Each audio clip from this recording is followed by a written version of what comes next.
Joseph had been working at Valley High Industries for just over a year. Normally punctual, he prided himself on arriving before most of his colleagues. But that Monday morning, the city's chaotic traffic conspired against him. A stalled truck blocked the main road for nearly an hour, and by the time he finally reached the office, it was well past the start of the workday. The moment he stepped into the open-plan office, he felt the tension. His boss, Mr. Adewale, was standing by the glass wall of his office, arms folded, eyes fixed like a hawk. "Joseph," the voice was sharp, cutting through the quiet chatter of the office. "Step into my office. Now." Inside, Mr. Adewale didn't waste a second. "This is the third time this month you've been late," he said, voice low but laced with anger. "Do you think your job is a joke? This is dereliction of duty. I should terminate your appointment today." Joseph's mouth went dry. He tried to explain, but Mr. Adewale's hand went up to silence him. "One more slip, Joseph, just one, and you're out. Do I make myself clear?" "Yes, sir," Joseph muttered, his heart pounding as he stepped back into the office, the stares of his colleagues burning into his back. Joseph walked back to his desk, trying to ignore the curious eyes following him. He dropped into his chair and exhaled slowly. Within seconds, a few of his colleagues gathered around. "What happened?" whispered Chica from the desk opposite. Joseph rubbed his temples. "It was traffic, I swear. A trailer broke down on the expressway and blocked everything. I was stuck for nearly an hour. I even left home early." Chica nodded sympathetically. "I believe you. That road is a nightmare these days." But before Joseph could feel any relief, Connell, who sat 2 rows away, leaned over with a smirk. "Traffic, traffic, always traffic. My guy, it's becoming a habit. Every time you're late, it's the same story." A few others murmured in agreement, and Joseph felt heat rising in his cheeks. "That's not fair," he shot back. "You all know I'm usually here before time. It's just, the last few weeks have been rough." Some still looked doubtful. Others shrugged and returned to their desks. Joseph stared at his computer screen, but his mind was far away, already wondering how he could redeem himself before his boss lost patience completely. By midday, the atmosphere in the office had settled into its usual hum of clicking keyboards and ringing phones. Joseph was halfway through a report when a sharp knock came at the glass wall of the open office. It was the managing director himself, Mr. Bala, accompanied by a visiting client from London. The client held a thick file and was speaking in rapid, accented English. "Adewale," the MD called to Joseph's boss, "we have a problem. The client's presentation is in 30 minutes, but the marketing deck is missing the latest data. Who's our fastest analyst?" Mr. Adewale hesitated for a moment, scanning the room. His eyes landed on Joseph. "You. Come here," he said curtly. Joseph's stomach tightened. "Yes, sir? You've been working on the A1 figures, right? Pull the updated numbers, clean up the charts, and have them ready in 20 minutes. If we miss this, the deal could collapse." Joseph didn't waste a second. He dove into the spreadsheets, fingers flying over the keyboard. Sweat beaded on his forehead, but his focus was razor-sharp. As the minutes ticked by, he double-checked every figure, polished the visuals, and sent the file just as the clock hit the 20th minute. Moments later, through the glass wall, he saw the client nodding approvingly as the updated presentation rolled. Mr. Adewale's gaze flickered toward Joseph, still stern, but with the faintest hint of respect. For the first time that day, Joseph felt the weight on his chest lift. The successful presentation had shifted things in the office. Colleagues who once doubted Joseph now looked at him with newfound respect. Even Mr. Adewale seemed less harsh, delegating small but critical tasks to him. For a while, Joseph felt his reputation was finally mending. Then came the call that would test him in ways no office task ever had. "Joseph," Mr. Adewale said one morning, handing him a slim folder, "you'll represent the organization at the International Business Summit meeting today. This is not just important, it is vital. Handle it well, and you may just secure your place here. Joseph nodded, his chest swelling with pride. This was the opportunity he had been waiting for. But fate had other plans. On his way to the venue, not far from the city center, he heard a screech and a crash. Two vehicles had collided violently by the roadside. One had overturned, its driver slumped against the steering wheel. The other held a well-dressed man groaning in pain, his driver unconscious. A crowd had gathered, but no one moved. Without thinking twice, Joseph abandoned his taxi and rushed forward. With the help of two passers-by, he pulled the victims out and hailed down a passing van. He climbed in with them and directed the driver to the nearest hospital. By the time doctors wheeled the men into the emergency ward, Joseph realized his phone and briefcase, with the meeting documents, were missing, either left in the van or lost in the commotion. He glanced at the wall clock in the hospital lobby. The meeting had already started. His stomach sank. He had chosen to save lives, but in the process, he had missed the most important assignment of his career. When he finally reached the office hours later, empty-handed and exhausted, he knew the storm that awaited him would be worse than anything before. Joseph stood in front of Mr. Adewale's office, his shirt rumpled, his face streaked with dried sweat, and his hands trembling. The entire open office was silent, everyone had already heard whispers of what had happened. "Come in," Mr. Adewale's voice was like ice. Inside sat the boss, flanked by two senior managers. The folder meant for the council meeting lay unopened on the table, returned by another staff who had rushed in too late to salvage the situation. "Joseph," Mr. Adewale began, his jaw tight, "do you understand what your absence cost this organization today? Months of preparation, gone. Our reputation, damaged." The council chairman left insulted. "And you," he pointed sharply, "you were nowhere to be found." Joseph swallowed hard. "Sir, there was an accident on the road. I couldn't just drive past. People were dying. I took them to the hospital. I lost my phone and the documents in the process. I'm sorry." For a moment, silence hung heavy in the room. One of the senior managers shook his head in disbelief. Another scribbled something into a notepad. Mr. Adewale leaned forward.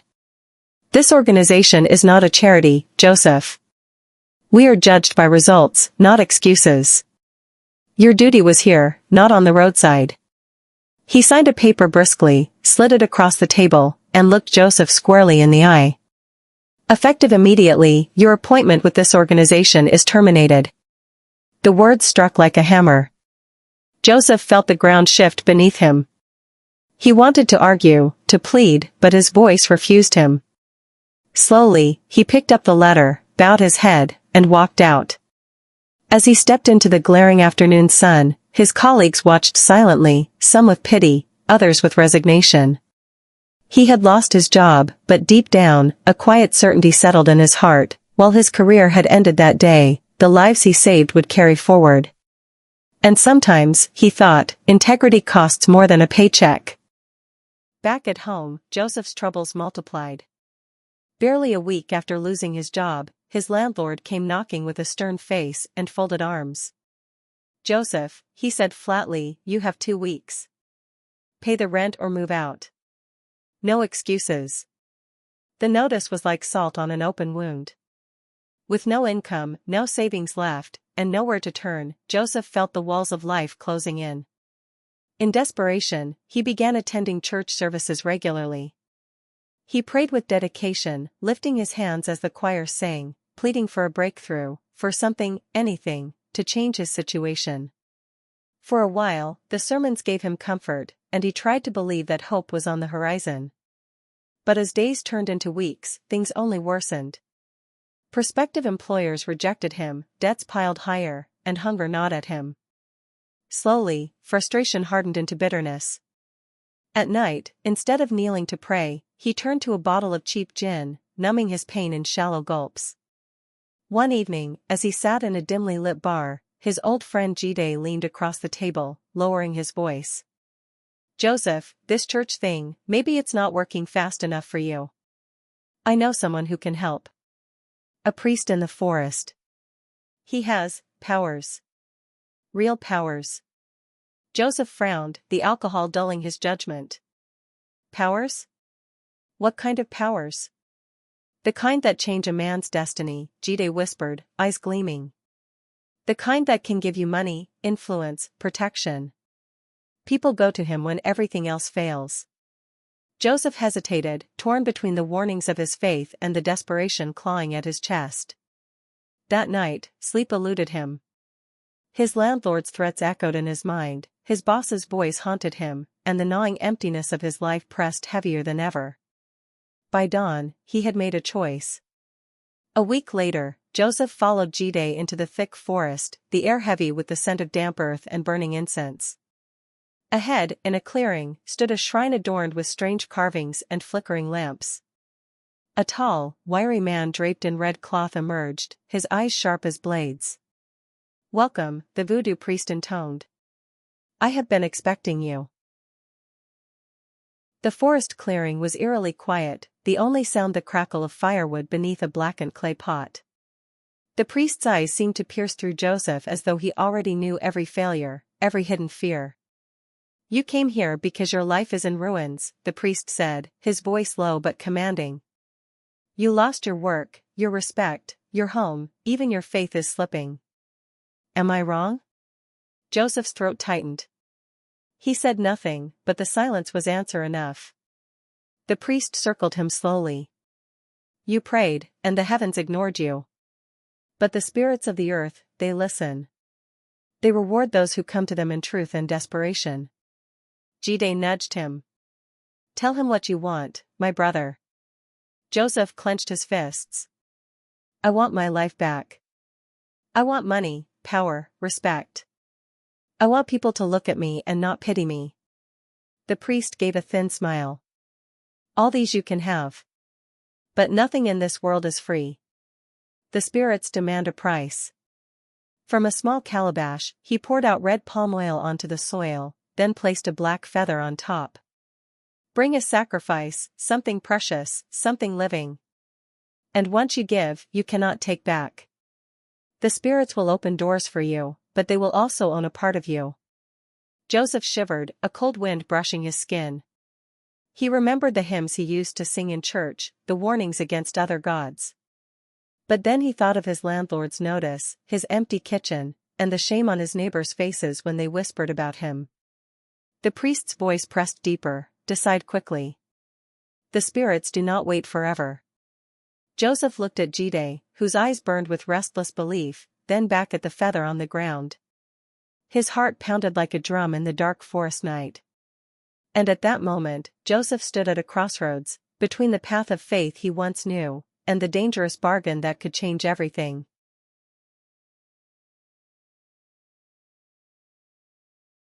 Joseph returned to the shrine the following week with trembling hands and a heavy heart. He had brought what the priest demanded, a live goat and a portion of his last savings. The sacrifice was carried out in chants and smoke, the forest thick with strange incantations.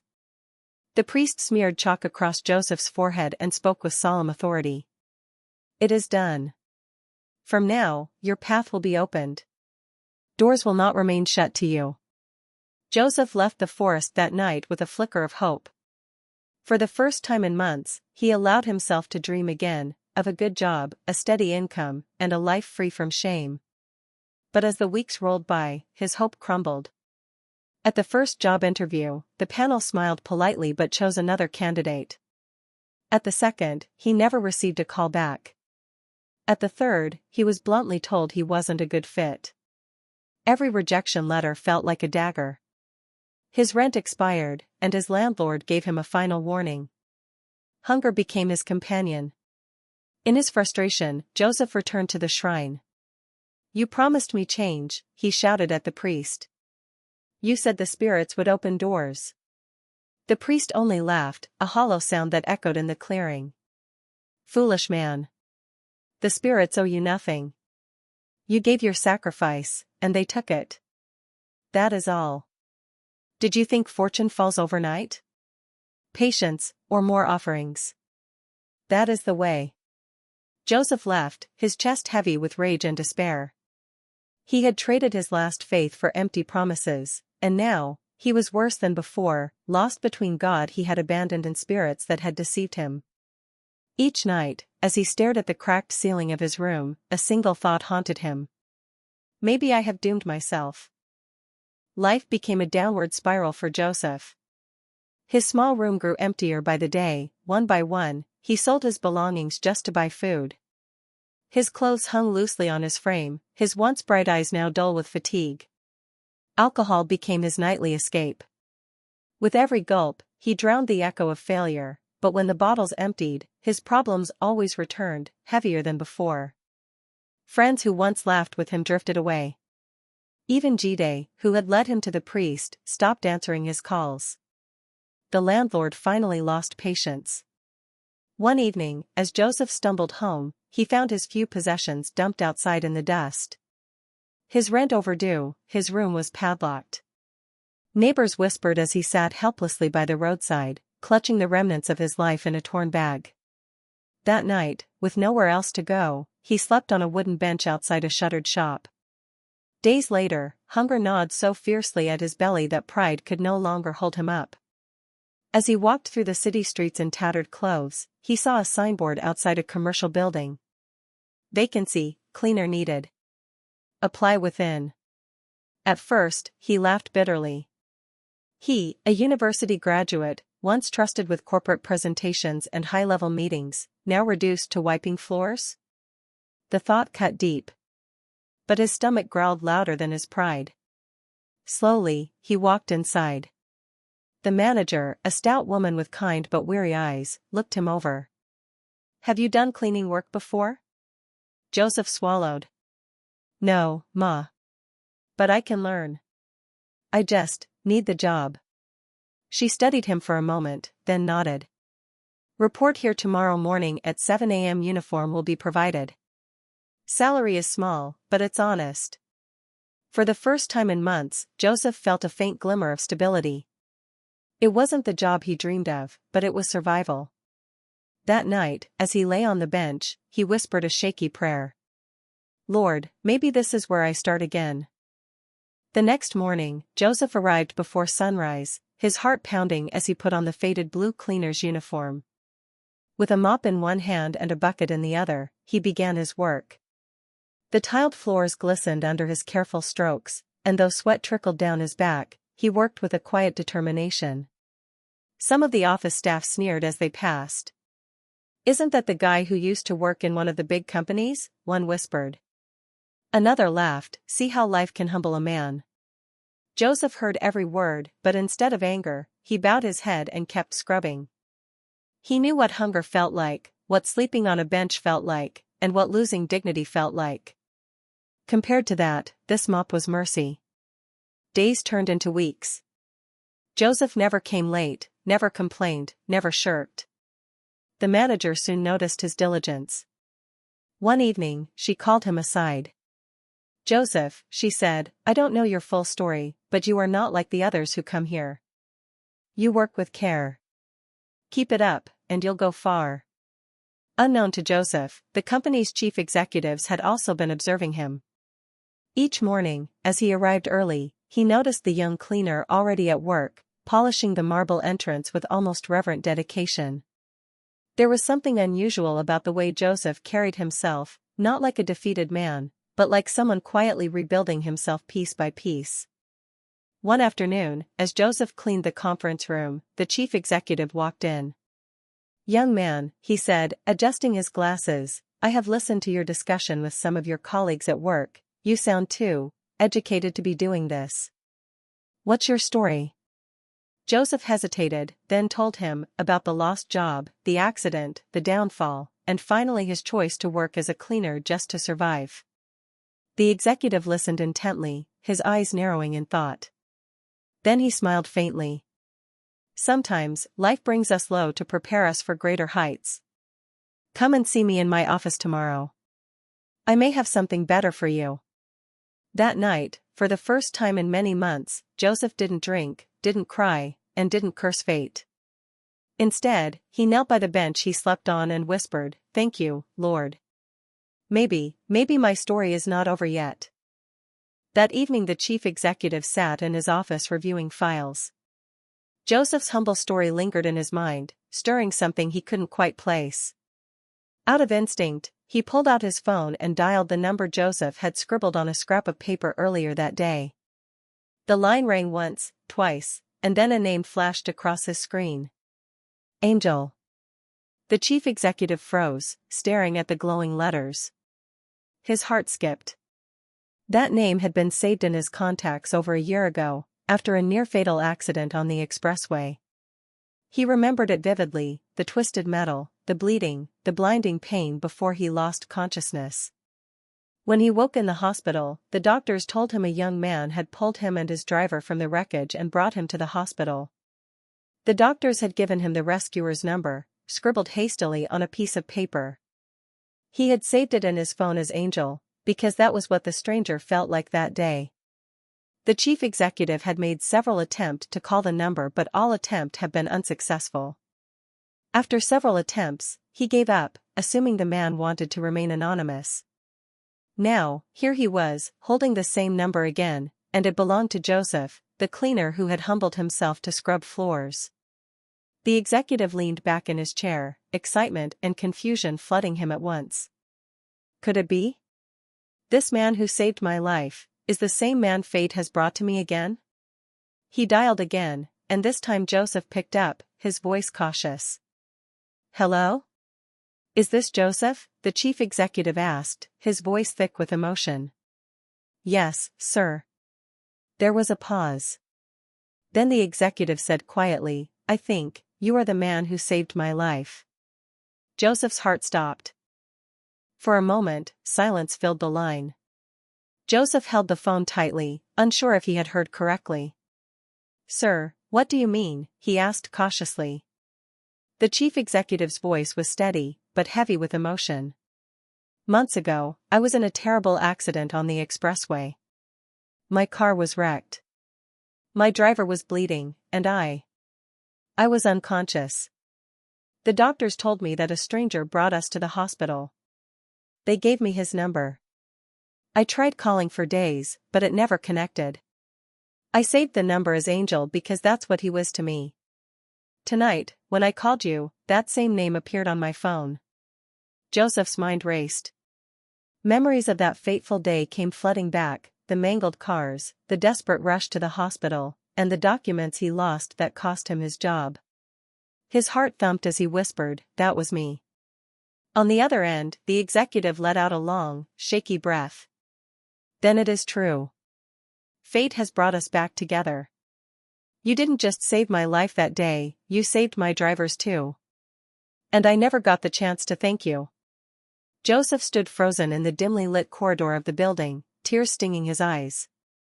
All the humiliation, the pain, the nights of hunger, the bottle of gin, the forest priest, it all seemed to swirl into this one moment of recognition. The executive's voice grew firm, filled with conviction. "Joseph, you don't belong with a mop and bucket. Tomorrow, come to my office. I have a position waiting for you, one that matches your qualifications and the kind of man you've shown yourself to be. You deserve better." Joseph could not speak at first, his throat tightened with gratitude. At last, he managed, "Thank you, sir. Thank you." When the call ended, Joseph sat on the bench outside his lodging, staring up at the night sky. For the first time in a long while, he felt lightness in his soul. He whispered softly, "Lord, you never abandoned me. I almost lost my way, but you remembered me." And for the first time in months, he slept with peace in his heart. The next morning, Joseph reported to the executive's office dressed in his only decent shirt. His heart pounded as he was ushered in. The executive stood, smiling warmly. "Joseph," he said, extending his hand, "welcome to your new beginning." Within days, Joseph was offered a managerial position in the company, far above the cleaner's role, aligned with his qualifications. His salary was enough to clear his debts, pay his rent, and begin life afresh. His colleagues, who once mocked him, now looked at him with admiration. Some could barely believe this was the same man they had seen pushing a mop. But Joseph was no longer the same. His struggles had carved humility deep into his heart. He no longer boasted of qualifications or sought shortcuts in life. Instead, he worked diligently, arriving early each day, grateful for every task. Sundays found him in church again, not out of desperation this time, but thanksgiving. He raised his voice in worship, tears of gratitude rolling freely down his cheeks. He knew how close he had come to ruin, how low he had fallen, and how easily he could have been lost forever. The chief executive, whose life he had once saved, became a mentor and a father figure. Their bond grew strong, built not just on gratitude but on mutual respect. And whenever the story of his past came up, Joseph would shake his head and say, "I am living proof that God can lift a man from the dust and sit him among princes." Years later, when Joseph looked back, he did not see only failure. He saw the lessons hidden in the pain, the emptiness of pride, the deceit of shortcuts, the futility of alcohol, and the dangerous lure of the shrine in the forest. Most of all, he saw how faith and humility had restored him. His life became a testimony that even in the darkest valleys, destiny has a way of finding those who refuse to give up. And so, Joseph's story ended not in shame, but in hope, proof that every fall can prepare the ground for a greater rising, and Jesus can turn any situation to a blessing.